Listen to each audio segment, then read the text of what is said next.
So the answer is somewhat counterintuitive. Don't make it important.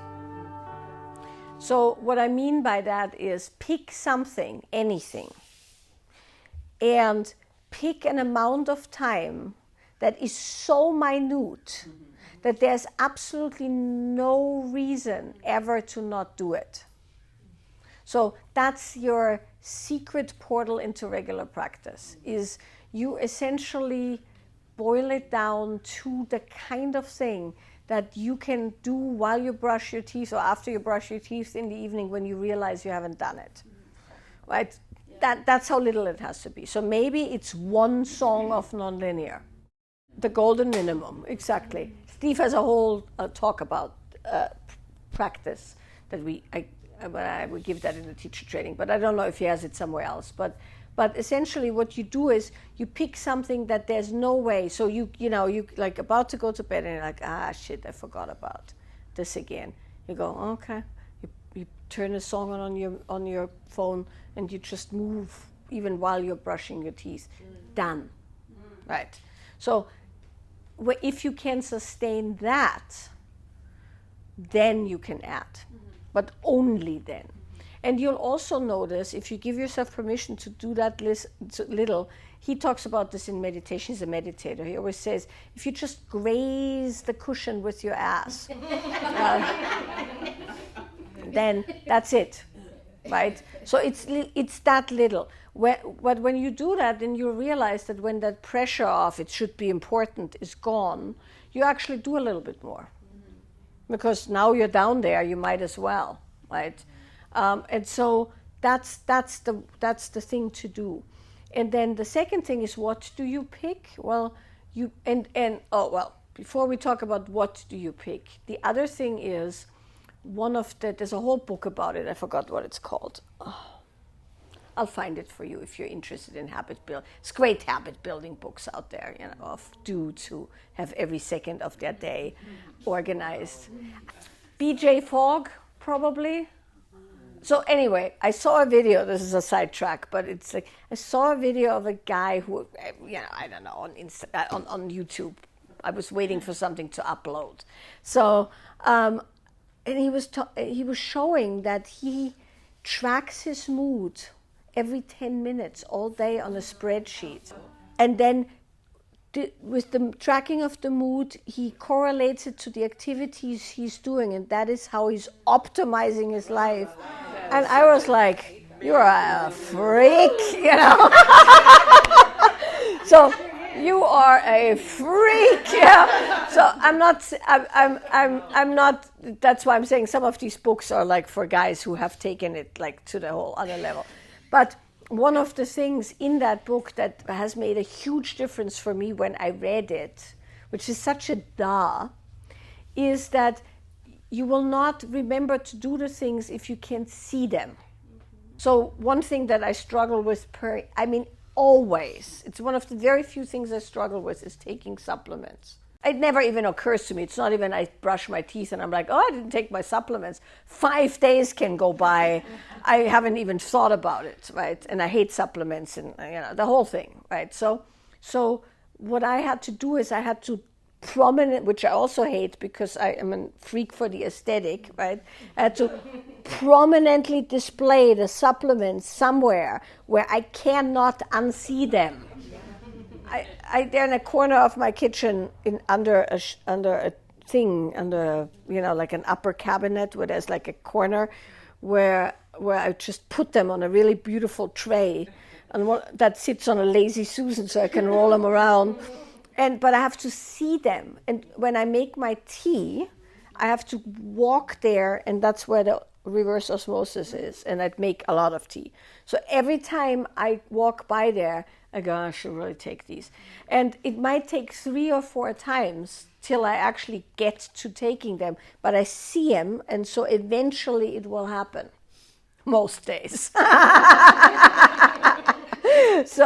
So that's how you have to be with your daily practice. If you don't see it, whatever it is, it's not going to happen. So if you do nonlinear, this is not always practical for people, but leave the mat rolled out, right?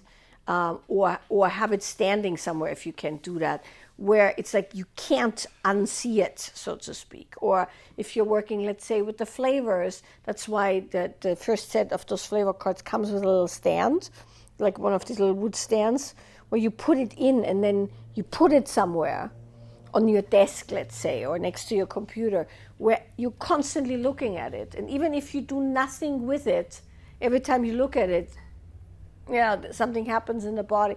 So there's ways to trick yourself into practice, so to speak, but you have to see it. Anything you do regularly builds habits. This is true for negative things, and that's true for positive things. The reason, at least I assume, all of us brush our teeth several times a day is we're used to it, right? Why are we used to it? It's not just because your mouth feels funky. It's because from when you were a small child, if you were told to brush your teeth. And by the way, if you weren't told to brush your teeth as a small child, or you don't do it, the threat of having to treat cavities isn't going to give you a daily habit either, right?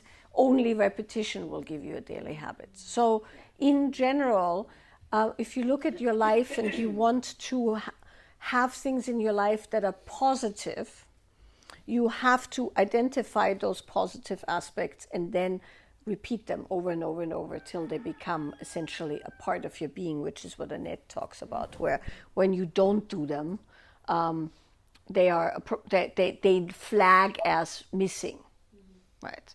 So when we look at embodiment practices, which is my particular wheelhouse, what we're looking at is bringing a part of us online that serves an incredibly vital function. I mean, it's obviously not lost on anyone that without the health of our body, right, it's game over, right? Even if if they can keep your brain alive artificially, let's say, that will come soon probably, plug it into some petri dish, you're like no longer having all of the things that come with having a body. So, but beyond physical health, there's also utilizing the body as the enormously genius tool it is. Because the body doesn't only give you health or vitality, let's say, because sometimes we get sick, but vitality as in you move through your life and you can do things, but your body also gives you pleasure, and your body gives you intuition, and your body gives you warning signs, and your body connects you with the beauty of nature and animals and whatever, right? So the body is essentially the aspect that has ancient knowledge from the beginning of human, development till now, that holds all these mechanisms that we don't know consciously, like de-escalating from fight or flight, like creating homeostasis emotionally and physically, like ducking when a football comes your way without you seeing it. Like all of those things are in the body, and so the more connected you're with your body, the more all these things like pleasure, like power, like vitality power, boundary setting, all of those things come online a lot stronger. So the reason to do a personal practice, for instance, what she's talking about, is to go, and this is the why and what you pick, right, is to go, well, at the end of my workday, when I've been in the office all day or been out with the kids, going completely nuts for hours on end with all the different moving pieces, my body has a certain kind of tension and rigidity, and I don't actually want to feel things, and then I don't want to work out, and I don't want to have sex, and I make bad food choices because, blah, blah, blah, blah, blah. And then you go, oh, well, but I could, when I'm done with all of that. Is there something beeping? Oh, yeah, that's probably outside in the cubby, and it goes through the wall. Yeah, that's fine. Don't worry about it. So then you go, well, maybe I should do something so I come back into my body, so that my body isn't the stranger down here and I'm just up here, so that I feel like connecting with my partner, or so that I feel like practicing something else, or so I feel like not scrolling on Instagram, but hanging with some friends. Because the reason we scroll on Instagram, by the way, aside from it being very convenient and always there and built specifically so you don't stop. If you ever want to read a really, really terrifying book, there's a movie too. What is it called? Johann Hari is what he's called. And it's a whole book where he explains how all those apps and everything was developed to make you buy more and make you stay there longer.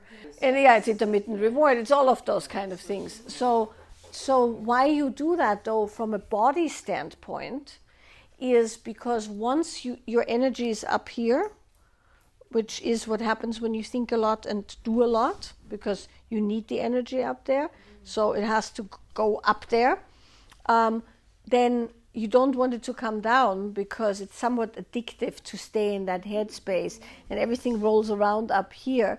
And when you come back down here, the first thing that you're going to feel is, oh, I'm tired, I'm achy, I haven't eaten all day, I'm dehydrated, and that doesn't feel good, so it's much better to stay up there in those things. So that's why it's good to do some embodiment practices. And then further to what she was saying to you, if you have stuff that you want to wash out of your system, you have to actually wash them out of your system, meaning you have to move your body in ways that your body can release those things, because they have actual physical holds. They're essentially nervous system contractions and bubbles and knots and stuff that you can, of course, feel in your muscles, for instance, right? Or when people do fascia work, you can sometimes when somebody works on your fascia, you'll have a specific memory pop out, because all that stuff stays in the body because the body is nothing but it's like it's programming. And so you can get these things out much easier if you involve your body, because your body actually knows how to do it, while your mind doesn't know how to do it. Well, I'm not against meditation, but because most people, there's nothing wrong with doing meditation if what you need is meditation. So I'll give you an example, and I'll come back to you. I haven't forgotten you. Yeah. So I'll give you an example. When I was writing the book, I had a very short period of time, and I needed to really, really focus. And so what I did was I would get up and, make a cup of tea and go in my writing shed, which is no longer there. I'm still pointing in that general direction, where that pomegranate tree is regrowing. That's where my writing shed used to be. And I would close the door, and I would put my tea down, and I'd light a candle, and I'd put the same piece of music on every day. And I'd pull 3 cards of my favorite deck, and that was my beginning ritual for writing. And then I wouldn't get out of that damn place till midnight. So I would just stay in there. If I wrote, great. If I didn't write, I wouldn't get out. Let me just say that I saw the entire, at that point it was like 4 seasons of Game of Thrones in the first week. There was a little loft, it had a bed, I'd have a nap there, and a whole thing, right? So I just wouldn't get out. And so then eventually I got into writing, and then there were 2 modes. One was, I was all over the place. I had so many thoughts and ideas and sentences that I no longer made sense. And then I would go to my meditation cushion. And I would sit long enough so that my mind somewhat calmed enough to clarify. Then I'd go write again. And then if I'd get stuck or my body really ached and I kind of got flat, I'd go on my mat, which was right next to it, and do nonlinear and move my body. And sometimes when I would remember stuff, then I'd move my body, just nothing gets stuck on me. And so that's tools, right? If I needed a clarifying my mind tool, I'd sit and let that happen. If I needed to wash things out of my body or get out of being stuck, I had to move my body. And so it's not that you can't do meditation or shouldn't do meditation. It is just that for most of us, it's not stillness, it's freeze. right? A lot of people who meditate are actually super frozen, and so they prefer silence and stillness and sitting there without moving and blinking or anything to moving and actually feeling those things. Now, if you are a serious meditator, I just want to say that for the sake of anyone who's a serious meditator, at some point the chickens come home to roost anyway, meaning if you just sit long enough, that shit will bubble up and you will have to deal with the kind of mental and emotional and physical stuff. But if you're just kind of remedying things like a lot of people do, they're like, I must meditate so I don't have to feel. Well, yes, that will work in the short term, right? And you can meditate in a way so that you can stay in that freeze, essentially. But that's not what real meditation is, of course. That's a whole other situation. That would take a long time to explain, but the short of it is I'm not opposed to breath work at all, obviously, and there's good moments for breath work, and I had a lot of breath-related training when I practiced with my teacher, because when you do yogic energy practice, you do need to know how to direct the breath. But for most people, that's yet another tool where they can brutalize their body, just a little bit more spiritual, meaning they just impose more structure on their body instead of less. If you leave the body alone, the body knows how to breathe.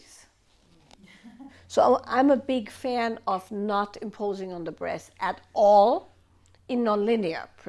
Doesn't mean that at other times it's not useful to know how to calm your system with certain kind of breath cadence and stuff like that. But when it comes to rewilding, breath work is not part of rewilding. It's the exact opposite, right? It's yet another structure on an already overstructured system. So, but that's, like I said, there's no reason not to have tools. So for instance, you know about double inhale, right? Like a physiological sigh, right? So you go,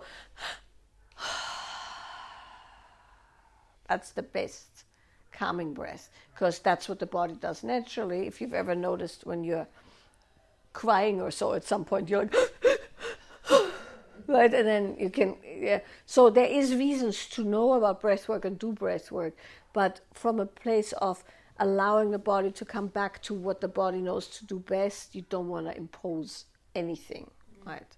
So I want to come back to her quickly. So what do you pick? That was the last thing, right? Pick something you can do, even if it's a minute a day. Make it visible so you don't forget. Another good way is if you have an app or something where you can track it, but I tend to forget the apps too. I have gone back to a paper calendar, a project planner that I have repurposed by having all the things I want to do on a daily basis, and it's a long list of things that I want to do on a daily basis, and I color them in color pencil every day because I like coloring and I like color and I like the visual, and then I can see where the holes are very easily over a 30-day period. That's as far as I ever go with tracking shit. Right?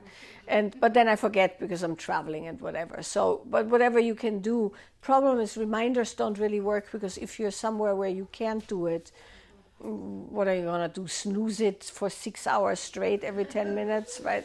So it's best to have it visible and maybe put yourself a little post-it on your mirror at night, for a reminder. Make it visible, we talked about, and now the thing is, what do you want to pick? And so the thing you want to pick is something that has value to you, not anyone else. Just because nonlinear is good for you doesn't mean you place value on it. But something else you might place great value on. Like for instance, if you've noticed that you're not feeling super turned on, and you have a partner at home, you might find great value in doing hip circles while brushing your teeth 3 times a day. That would, that immediately brings the energy down. It wakes up your pelvic floor, it washes out certain contractions. It's good for, urinary health. It's like all kinds of things. You just do, hip circles every time you brush your teeth. You get so good you could write your name, So, and then that's something that's super valuable to you. Right. So pick something that means something. Yeah. Or that excites you. Or it's one of the reasons I did the cards was I wanted some kind of visual reminder of something that's fun. Like I pull one every morning, put it on my little tea altar, and then I sit there and I look at it, and like I think about it, and then it's done for the day.